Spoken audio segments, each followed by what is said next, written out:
Never underestimate cool. That's right. And so I've had this conversation my whole life with people. Why do you do that? Because it's just cool. Like, come on, stop. You're overthinking it. Hey, everybody, welcome to the show. Todd McFarlane's here, everybody. Hey, Todd, how are you, man? Good. How you doing today? Thanks for giving Not me the bad. time. Thanks. Hey, no, thank you for your time, man. Sure. Big doings, as always, with you, man. How are you feeling? How's it going so far?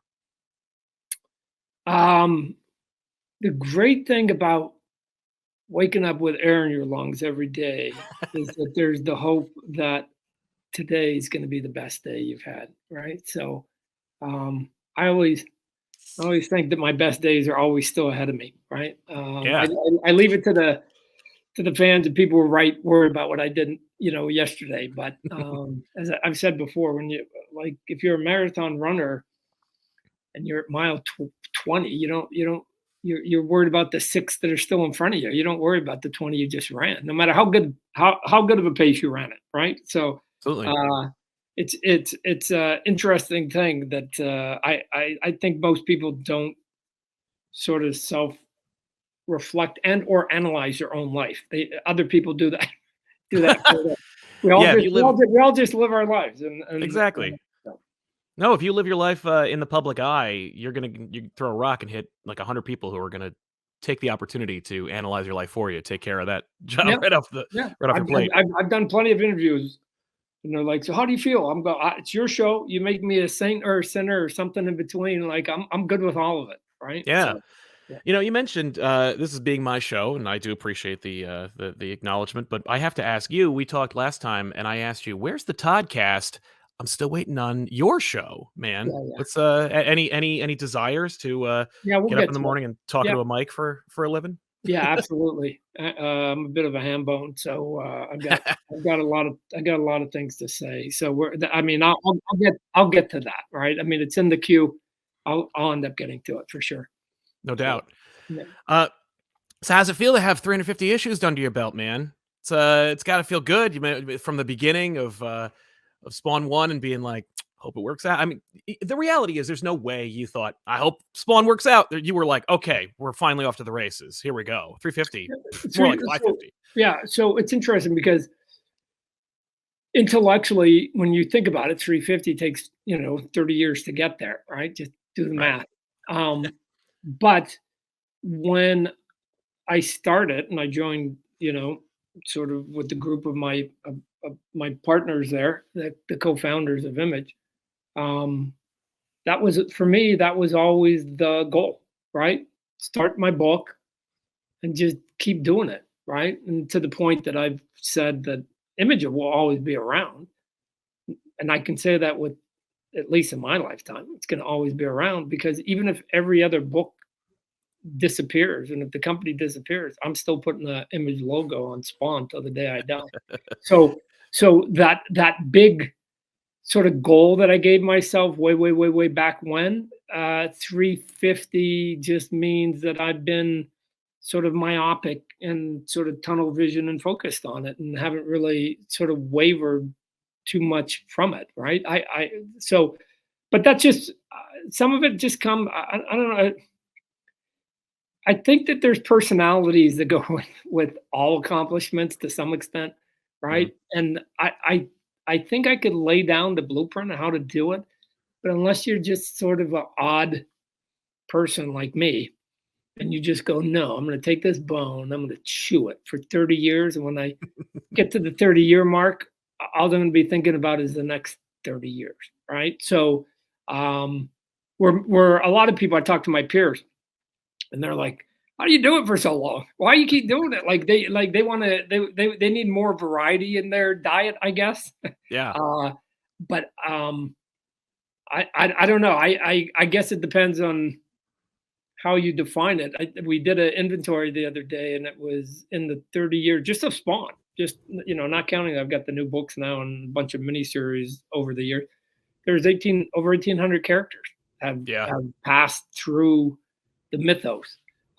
So it's not like I'm just doing Spawn, right? It's kind of, it's world building over a long period of time, and it meets a need for me personally, right? Especially given some of the other things I do in toys and sometimes Hollywood, where you need outside approval and at times money to get your projects off the ground. I can do my comic books lock, stock, and barrel, and it's pretty liberating to get up, have an idea in your head, and just do it, and not have to ask anybody. I don't even check with my wife to see if she likes what the next issue is going to be. That's fair. You know, it's funny. I was thinking about this. Like, you know, you've been going for 30 years.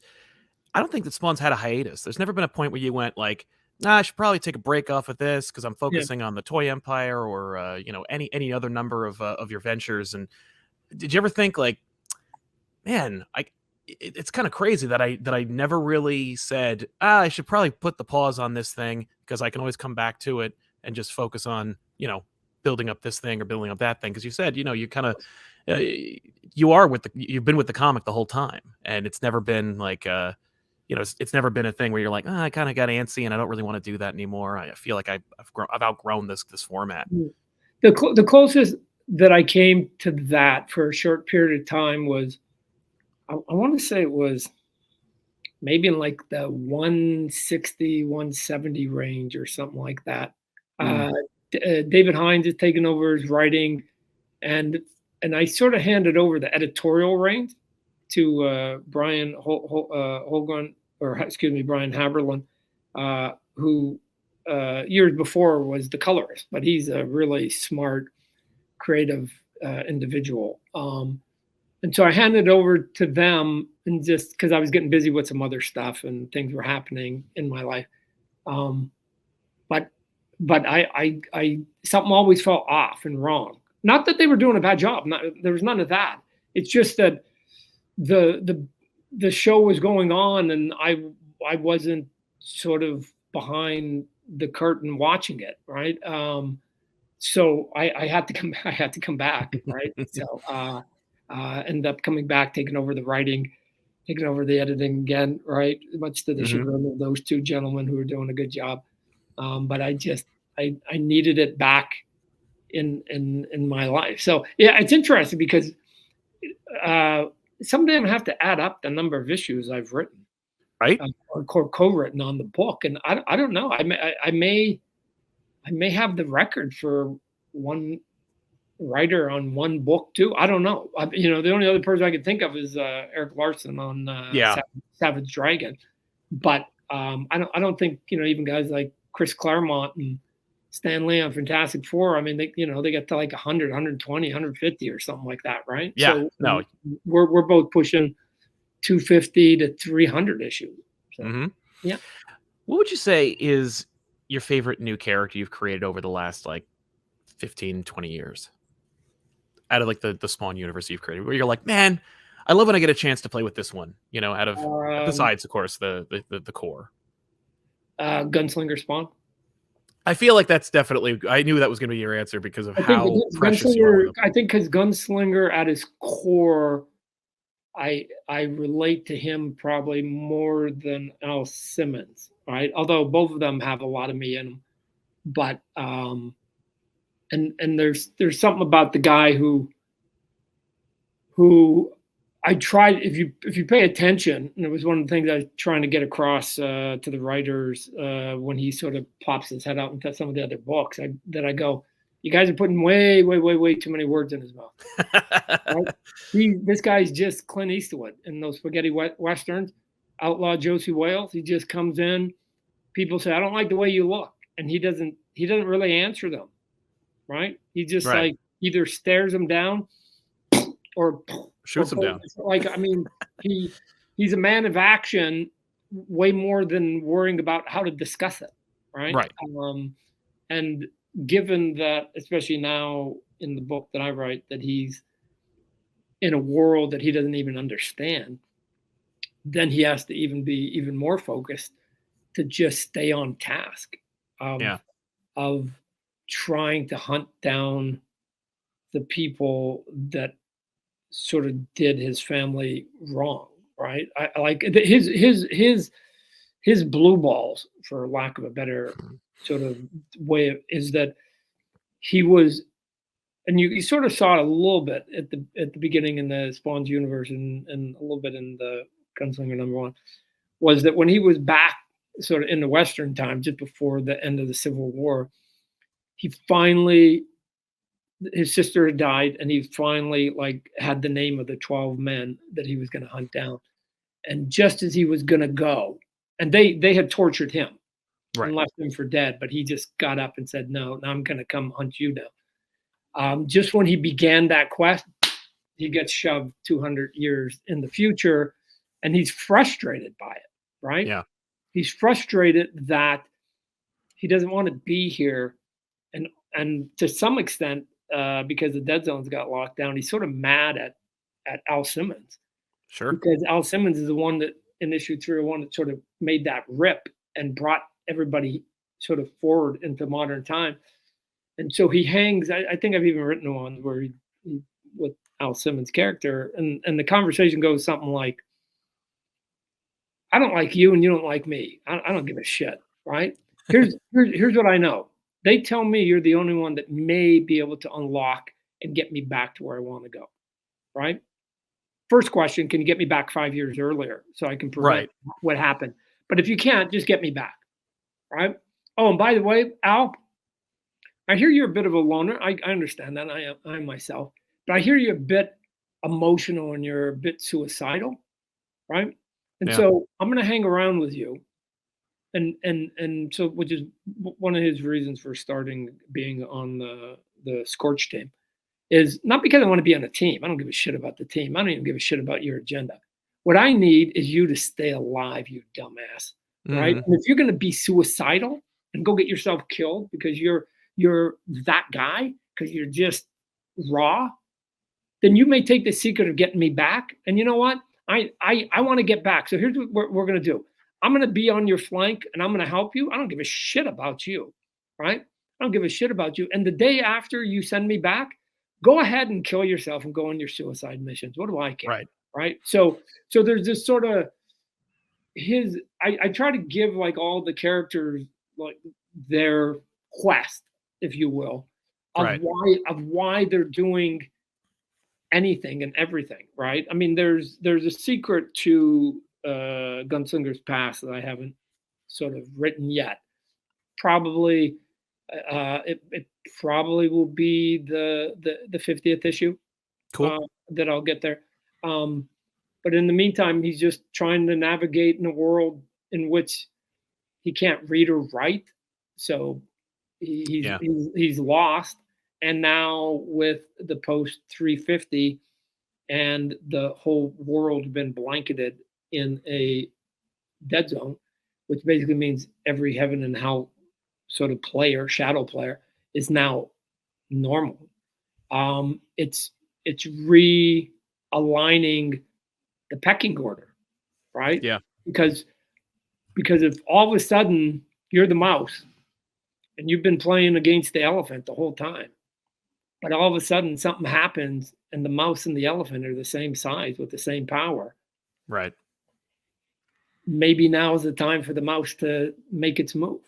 Yeah. Right? And this is one of the things I'm talking to the writers about, is that not only do I think there's going to be moves made on the hero side, but for sure on the bad guy side. I mean, this is just the mafia. Some guy was fifth in line, and all of a sudden now he's going, I don't got to put up with that shit. They don't have any muscle over me. All of a sudden, somebody down low is going to make their play, right? They're going to make their play. So it's just going to be sort of internal chaos left and right. That it's not just going to be, oh, we're the bad guys, we're going to go after the good guys. The bad guys are going to eat their own tails, just like sometimes the heroes are going to eat their own tails. Oh, and by the way, I've said before, Gunslinger is sort of the weakest of all the Hellspawns ever. You're now going to see that because everybody's now equal, he's actually, when everybody is disarmed from their hell power, he might be the most dangerous guy out there. Because he was so weak, he had to learn to survive in a more human barbarian way. And so to me, he can kill 5 different ways, and I don't think all the others are nearly as adept. I mean, if I put all my Hellspawns with no powers in the ring, I might put my Vegas odds on the Gunslinger. Yeah, I love the premise of setting up this like depowered equal playing field status quo. Because of course, like you think about Gunslinger, it's like, oh, we'll just put a gun in his hand, boom, he's completely useful again. Like he's ruthless and he's powerful in his skill set, just like Al was a completely well trained instrument of death way before. Plus all the years of him having to not use his powers and Yep. learning to just be effective. So that's a great like Yeah, kind of edge. everybody's going back to their core skills that they had before they became sort of a spawn, a hell spawn, right? Yeah, And exactly. so Al Simmons is pretty good. He's pretty good. He's a military assassin. He's good, right? Yeah. So he's just the equalizer, right? He's Right. Denzel. So at some point, if you go, you're going to take my powers away. Okay, cool. I can survive, but if you're saying you're going to take my powers away and you're going to take the bad guy's powers away, Mhm. shit. If they think that's even, a bunch of them are going to find out that they are mistaken, right? Mhm. Um, that we're not even, because now that's like saying that everybody who plays professional basketball is exactly the same. Ask Right. Michael Jordan. Ask Michael Jordan how different that is, right? Yeah. So now we're going to start to see different people sort of move up and down and assert themselves and take advantage or be disadvantaged by the fact that now everybody is just human for a short period of time. Yep. Yeah. I wanted to ask apropos of your of your position as head of McFarlane Toys. There was a big piece of news that just came out over the last month or so regarding the decision to work with Hasbro, one of your, and we've talked about this before, pretty much a direct competitor for you. Why now? Like what made the climate this kind of like amicable? I think you're looking at it the wrong way. I think Well, you're looking at it the wrong way. yeah, Would I give Spawn to Hasbro and Mattel? No, right? right. If they want to give me Transformers, Marvel, Star Wars, right? And they want to bring it my way, right? If Marvel comic books wants to give me Spider-Man and DC wants to give me Batman and Superman to play in the Spawn world, bring it on, right? Hmm. It doesn't work in the other direction. So Sure. it was just you know, them over the years. We've had these weird conversations with them of them looking for other outlets to do stuff that they're not necessarily focused on doing. Right on. Yeah. And it gives you a chance to play with brands that you otherwise would never have a chance to. Yeah. So that's it. We'll Okay. see. We'll see. I mean, it's we're gonna walk before we run here. We'll see how it goes. I mean, it has to succeed to some level, and then we'll see how sort of extravagant it gets on both our sides. Yep. Yeah. We are. I will say, I have to. It feels like we are dangerously closer than ever before to seeing you actually make a Venom toy finally. So I'm excited about that possibility. But I mean, I have to just convince the whole world here. So yeah, exactly. Well, listen, when you guys got the DC license, you guys walked before you could run, but when you did, like you walked with a strut because you guys like you immediately, made an impact with the first wave and then the next wave. And now like there's McFarlane DC toys that are coming out where I'm like, I didn't even know that was coming.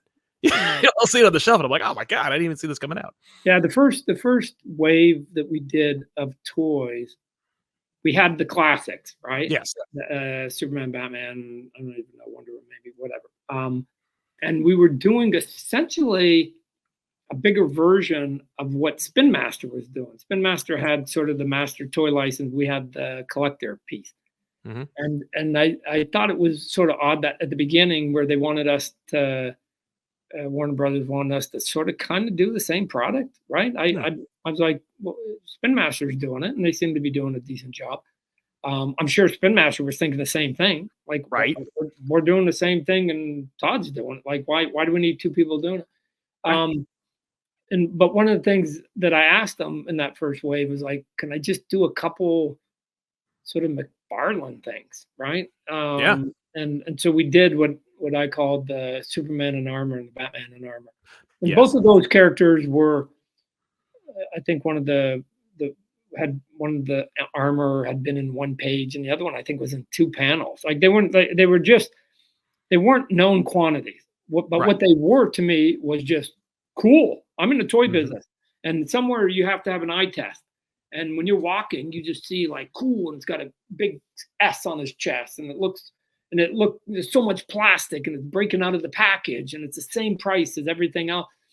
And I've always had success with being able to do that. Right? People Yeah. like quality product. They like interesting, cool looking stuff, and they like a lot of plastic at a fair price. So I know that was that was the two hardest to get them to sign off, because like, why would anybody want to buy this? And I'm like, because it's just awesome to look at. Right? Like, never underestimate cool. That's um right. and so I've had this conversation my whole life with people. Why do you do that? Because it's just cool. Like, come on, stop, you're overthinking it.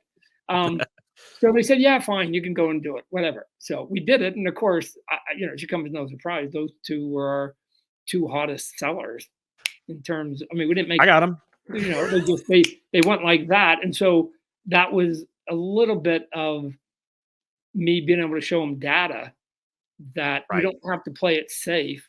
And I think what would work is to do figures intermixed with the classics, that if you Google right now or you go on eBay, you can't buy them because they never existed. That character never existed.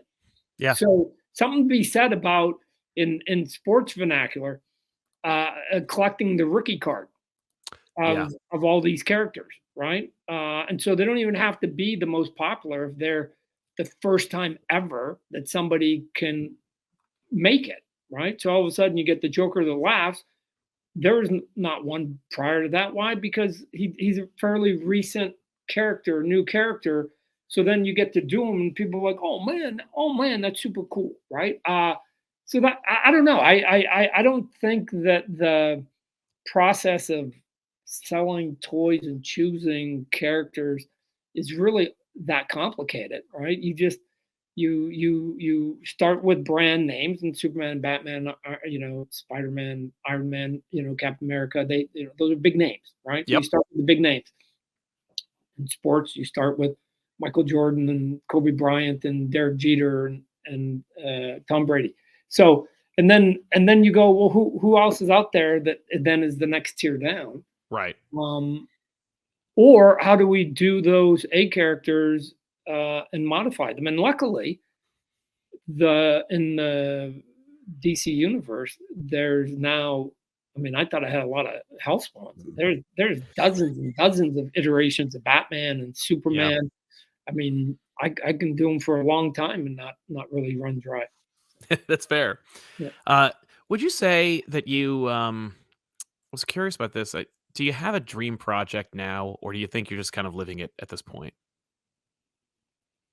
Um, I don't know. The next big step, the next big evolution, is the one that I have been waiting way too long, and so the fans of getting the Spawn off movie off the ground. And Sure. and the reason I say that is because if we can get it off the ground and if it works, right? So you got the two. I mean, we'll get it off the ground.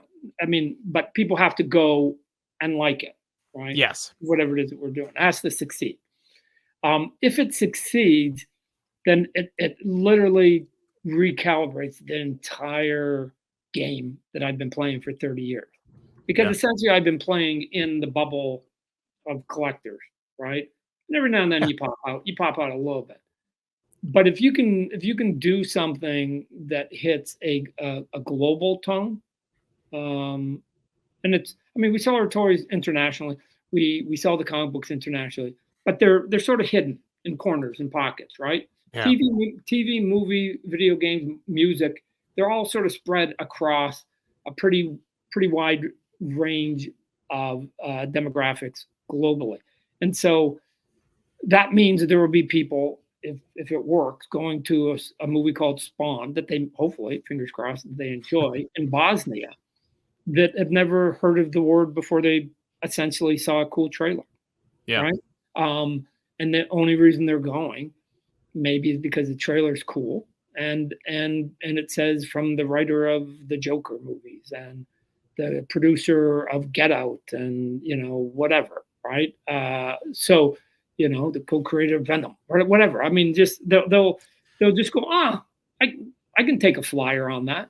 And then if they like it, it changes everything because then the brand name gets out, right? So if you can do basically what happened to The Walking Dead way down, because Walking Dead was the phenomenon. So if you could get like a third of Walking Dead, right, like down here, then it still changes the whole game and means that everything that you start doing, everything I do, I now have that as a backdrop of like, wow, I can now do this and this and this because it's not just preaching to the choir now, right? There's other options here in terms of animation and video games and maybe apparel and all these things I've been a little careful to not be doing in the last 10, 12 years. I wanted when Spawn had his moment in the movies not to feel like he'd been run out and people going, yeah, I've been seeing them all over the place. I wanted there to be the opposite, almost pent up demand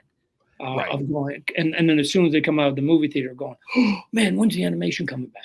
Hey Todd, is there gonna be a new video game? Right? Man, where can I get that cool hat? Right? And just have that sort of spill out as part of it in a natural progression instead of sort of milking that cow too prematurely, right? So I've been quite conservative. Let's call it that. I've noticed that it kind of reminds me a little bit of the George Lucas approach when Lucas like withheld a lot of Star Wars licensing when he was going to do the prequels, and there was like a dearth of Star Wars stuff. There were books and there was very niche stuff, but like in the world outside, it was kind of like, well, you had to go to like hobby books and like get kind of model kits and stuff like that. But otherwise, not a lot of Star Wars merch. But then once he did the re-releases, boom, then all of a sudden there was action figures, there was everything. So is that kind of your approach where you're like, the game for you is expand the audience to a level that heretofore is not reachable without like a theatrical run? Well, reach an audience first and then get the audience to ask for stuff. I see. Because demand. Because I think it's okay to chase demand, right? Sure. And so a lot of times when I'm dealing in Hollywood with TV shows and movies and stuff, sometimes even video games, but they think that they've got to have this robust licensing program right at the moment, at the beginning of it, right? And I sometimes have the conversation that I go, we could do a little bit, but I like let it come out, let people decide what they like, and then come in there. So I'll give you an example. If there was a quote unquote robust licensing program at the very beginning of the very first episode of The Simpsons, right? Nobody knew that Bart and Homer were going to be the breakout, and nobody even knew like what is it? What are those yellow people with blue hair? They didn't even so. They hadn't even figured out what The Simpsons was to know that they wanted a T-shirt or a hat or anything else beyond it, right? Yeah. So, just sometimes it's okay to put your show out for a bit, get people to go, what? And then go and chase it. I think they did that with the toy program on Lord of the Rings and Pirates of the Caribbean, that they didn't really have anything right at the beginning, and then all of a sudden people were like, oh, and both those movies did extraordinary, and then people were clamoring like, hey, when's this, and then you feed the beast at that point, because if you do it the other way and there's no demand at the beginning because nobody knows who those yellow people were in The Simpsons, and then the product doesn't sell, it becomes way more difficult when it actually does build up the demand to then come into the retailers and go, hey, remember that thing we put out like 8 months ago and it was a dismal failure? I need you to try again, right? That's a tough conversation with retailers. So I've been there. They have They have long memories. Yeah, yeah, I could see that approach being like, yeah, you don't want to have to take 2 bites. You want to be like the biggest bite you can get first. You I get gotcha. the whole you get one crack at making a first impression, Damn right? right. And Yeah, so you the first impression's gotta land. You gotta stick it. You gotta stick the landing, right? yeah, And if you don't, I mean, in all honesty, it was one of the reasons why I began my own toy company because I didn't think they were gonna get it. yeah, I thought they were gonna basically put it out there just for the sake of putting it out, not know how to market it, not know what kind of toys to make, and it wasn't gonna work. And right. then they were gonna hand me my brand back, and my brand would be tainted at that point. And what am I gonna do now? Redo it the way I want, and then come back to them and say, "Hey, that thing that failed a year ago, I need you to try it again." Like it's not gonna happen. So I eventually, you know, just said, "How hard is it to make toys for yourself?" Right? I mean, that was it. So Yeah. Now, with respect to the Spawn movie, just it sounds like you have kind of an idea in your head about streaming versus theatrical, that you are eyeing a theatrical release as opposed to a yep, streaming. Is that true? And if yep. so, like, do you really do you believe theatrical adds some kind of like larger audience or some kind of legitimacy? Because like streaming's pretty it's pretty lucrative, and there's a lot of like there's a lot of Okay, potential audience. right, okay, so let's talk about it. Can you make money streaming? Yeah. I guess it depends what you're going for, Well, that's the thing. It's not right? about making money necessarily. Right. It's about getting the brand Right. out there. Right. So I get it. So the streamers came in and they had their deal and they basically created a model where they basically buy your profits up front and they Uh, get it. And I understand. And some people have gotten some really good deals and it's worked for them. And again, they've got their thing. Here's what they haven't done. And maybe I'm wrong. So somebody correct me.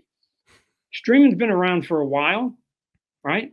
yeah. None of them, at least off the top of my head, none of them have created a franchise, a movie franchise. Right. I So see. yeah, TV shows, yeah, right, all day long, right? Episodic, yeah. But who has created their Fast and Furious that we're going, man, we're on part five? Who's done it? Yeah. The I don't con even know. I don't even know what part two is. Maybe one or two across the entire spectrum have had two. Like Right. maybe like so. I don't know. I mean, the to me, the data's the data's not good. The data's not good that if you hand your baby to them and they say, yeah, yeah, yeah, we like this franchise, they can't make it a franchise. They haven't done it and they haven't done it in the past. I don't know why they're going to do it in the future. Yeah. So, but could they help in other ways of running your movie after the Oh, sure. theatrical release? Sure, and doing spin-off TV shows and things like that. The Spawn animation stuff. Yeah, sure. That's their sweet spot, I think. Oh, But yeah. it's hard. It's hard. Yeah, I don't think you can discount the what the theater piece brings, especially in the current state of Hollywood right now. So. Yeah. Yeah. Switching to comics really quick, I just wanna talk, a little bit And about. I'll Oh, add please, yeah. uh, that after I get off this call, my next meeting is with the writer of the script. Alright. That's So exciting. yeah, so we're getting near the end of Trucking along. the yeah. I'm excited, man. I'm looking forward to, any bit of news we can get about Yeah. it and any, like, traction we can Well, go 'cause, again, the guy Scott Silver, the guy I yeah. talk to the most, and look, you're gonna have. I keep saying, and Scott walked me through it himself. You're gonna have 5 movies, and you're gonna have Madam Web's gonna come out, and it's not gonna do anything. And here we are, right? He Mhm, predicted that mhm. one, like not gonna do anything. And then it's just gonna continue to perpetuate this whole thing about like superhero movies are on the downswing. Exactly. Doesn't help. Yeah. And then they're gonna come out with Craven, and that one's not gonna do much probably. Yep. And then we're gonna get to I think Venom is next. Venom 3. And Yeah. Venom 3 has a track record, so it will do some business and, Yeah. but my guess is gonna be more of sort of what we saw the first 2 movies. I don't know if there's gonna be anything dramatically, you know, different. Yep. And then and so by that time, everybody's gonna be talking, "Oh, man, superhero movies, whatever." And especially those first 2 might add to that pulse. the fourth movie coming out is going to be Deadpool. Yeah. And Deadpool is going to come out, and Deadpool is going to work, right? And Yeah. so Deadpool is going to make money, and all of a sudden, all that. Here's the funny thing about the media: they gotta write something. So it's like, oh, man, and then it's like, oh man, is Deadpool the thing that's going to save it, right? And then Deadpool is going to come and bounce, and I think it's going to do real business. And then I think, I don't know, maybe I'm biased because I like Scott. I think Joker 2 may be the biggest movie of the year. Like, and I'm talking cash wise. Yeah. No, So definitely. so if that's true, then two of the biggest movies could be Deadpool, Joker 2. R-rated. And they're both R-rated, and this city's really good about replicating. And so what they're going to do is that they're going to go, oh my God, everybody, we got to do our dark, gritty movie, R-rated movies. That's how you do superhero movies. And so we'll have that on our side. And then hopefully if Joker 2 does what it's supposed to do, then everybody also wants Scott's next project. And he'll go, well, I've got it in my hands called Spawn, and it's dark, and it's moody, and it's a comic book, and it's R-rated. So oddly, it's one of these ones where it's been frustratingly long to sort of get to where you get to, but we may have waited long enough that we actually end up in a opportune time when they're going to be looking for success and gripping it hard. I think the studios. So I don't know. We'll see. We'll see where it all ends up. But I'm quite hopeful that we'll get the attention. Let's leave it at that. The attention from the studio heads when we're ready to sort of show them what we've got with the script and the team. So yeah. Well, you're really good at reading the room and checking the temperature when it comes to like when the time is right, or when you're talking about like the formation image and whatnot, it's like, or just deciding that it's the temp. You know what? It is the temperature. I'm just have to kick the door in and make it happen anyway.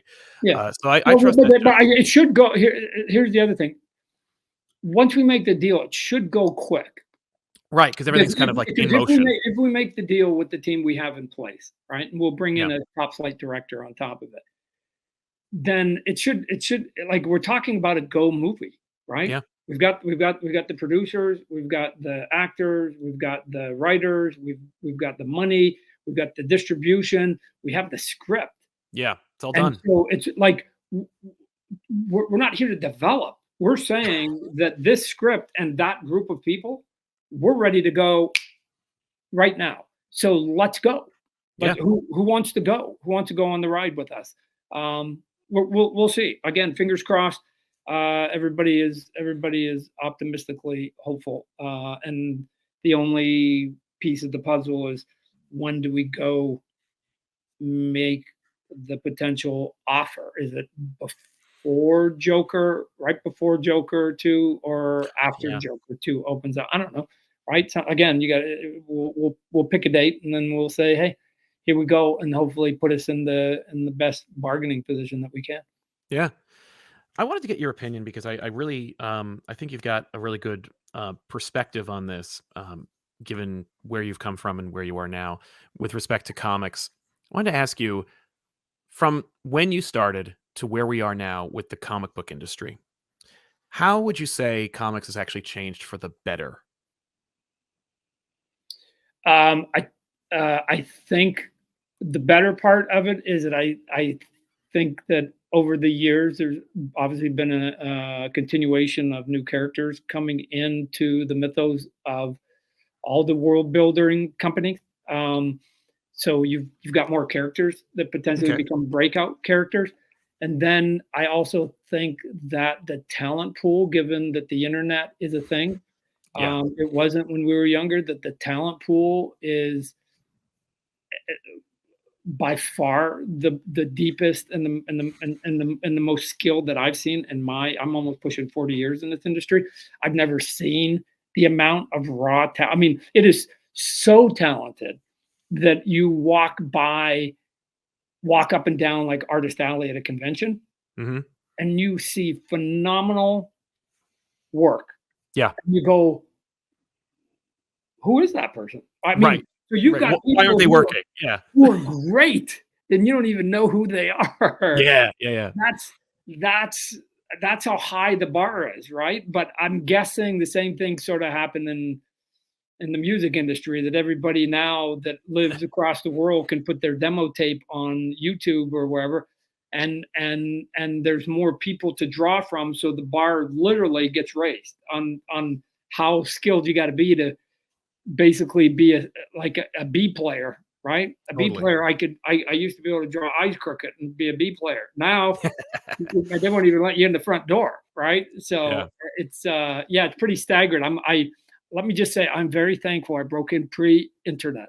I do not believe I would have had the same career that I've had if I had to compete against all the talent around me. That's very kind. Do you have any if there's one change you could make to the industry without giving away the store, because I know that, you're still actively participating in it, but if there's one big change you'd make to the industry, what would it be? Besides diversity. Stop doing relaunches, The relaunch, yeah. That's fair. right? Because Yeah. you just do a relaunch and then you do another relaunch.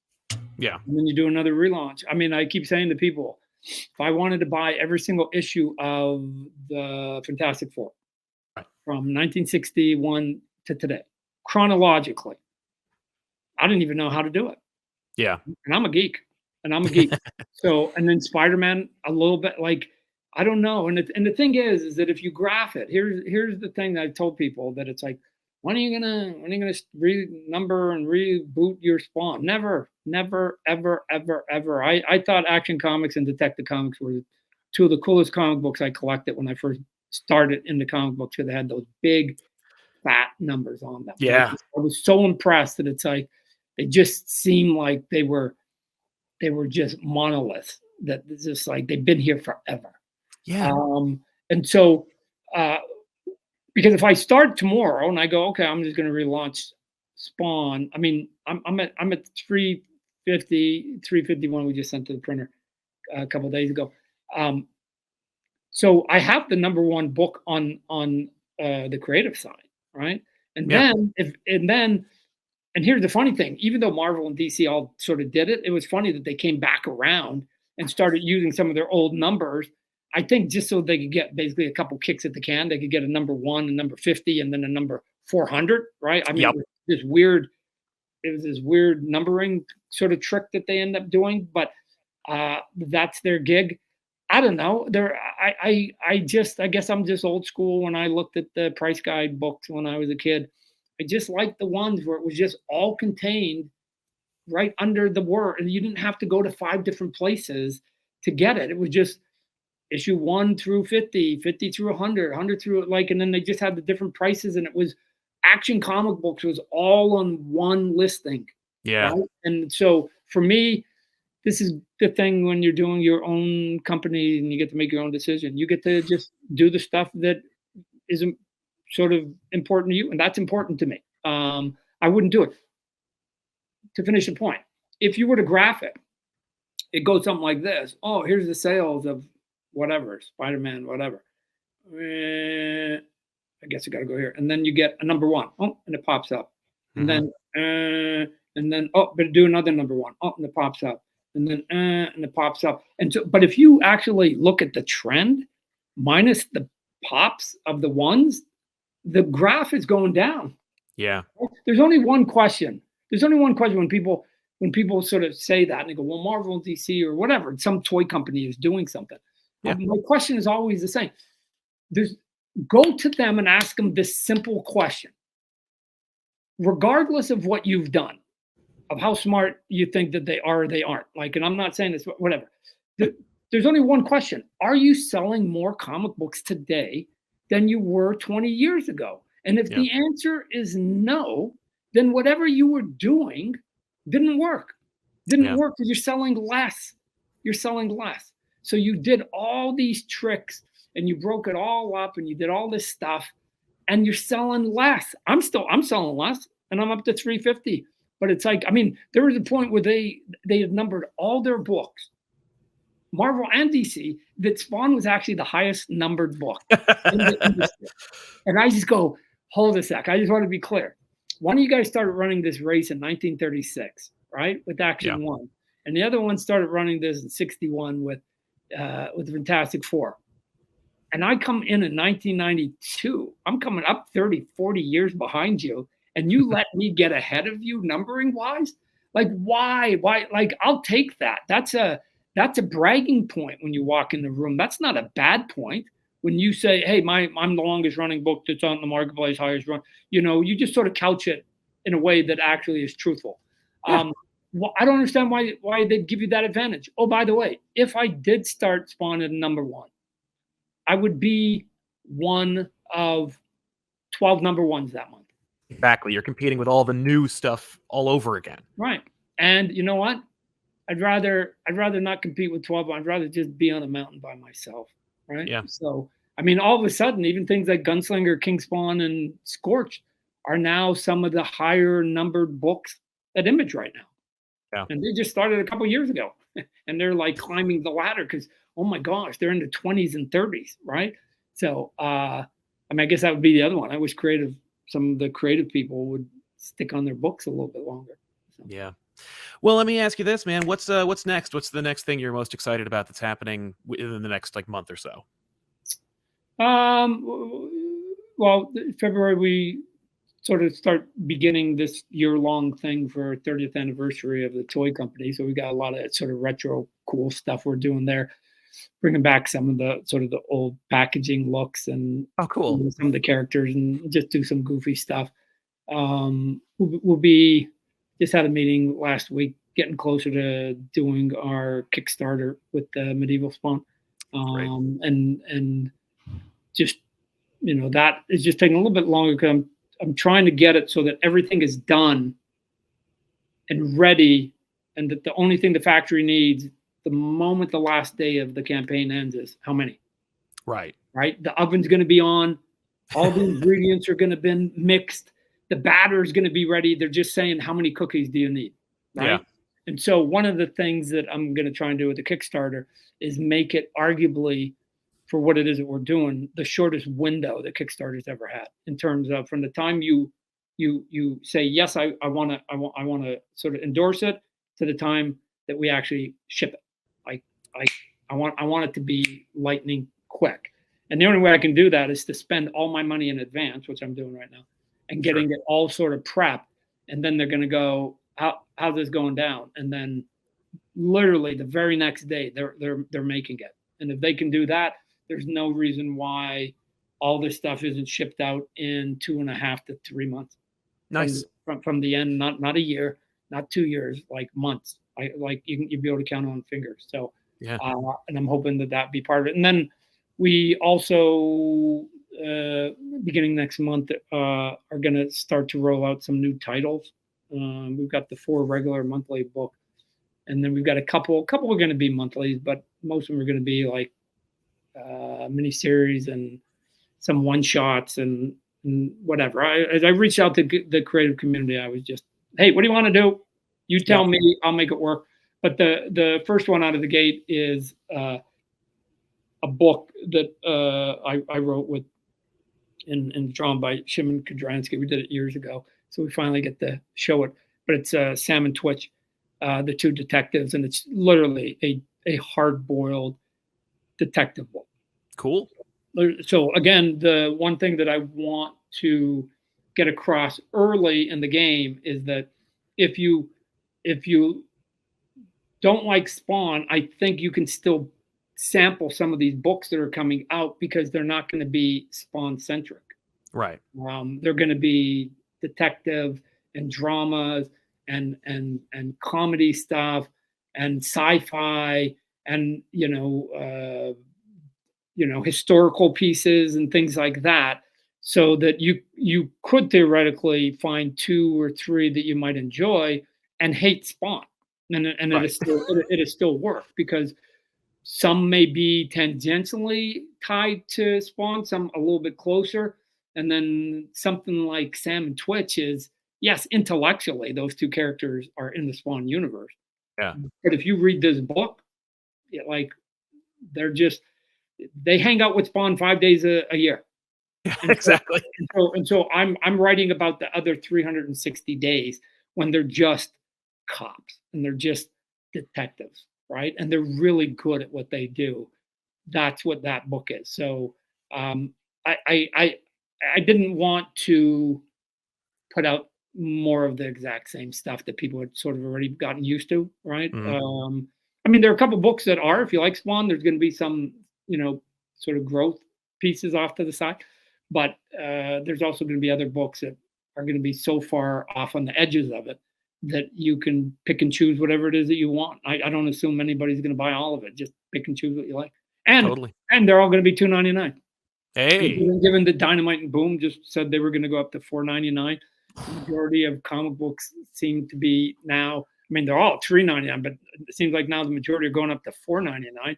Yeah. I don't know, like $2.99. I'll make it easy. I'll make it easy for you to sample, right? Definitely. Well, Todd, it's always a pleasure. Thank you so much for being here. And folks, keep an eye out for the Medieval Kickstarter. And of course, visit McFarlane.com if you want more. King of the Mountain, Todd McFarlane. Thank you so much for being here, man. And we'll see Yeah. you guys next time. All right, you be good.